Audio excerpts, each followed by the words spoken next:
સગા એટલે શું? ક્યારેક વિચાર આવે.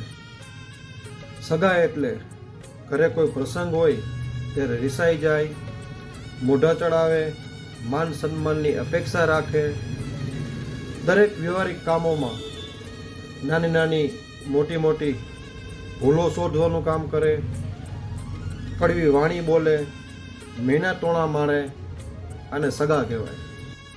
એ એક વિચાર આવે કે વહાલા કોને કહેવાય, કે જ્યારે આપણી ઘરે પ્રસંગ હોય ત્યારે હસતા મોઢે હાજર રહે, ભૂલો ના શોધે, આપણે કાંઈ ભૂલ કદાચ થઈ ગઈ હોય તો એને ઢાંકે, ખુશીથી બધા કામો કરે, માન સન્માનની અપેક્ષા ન રાખે.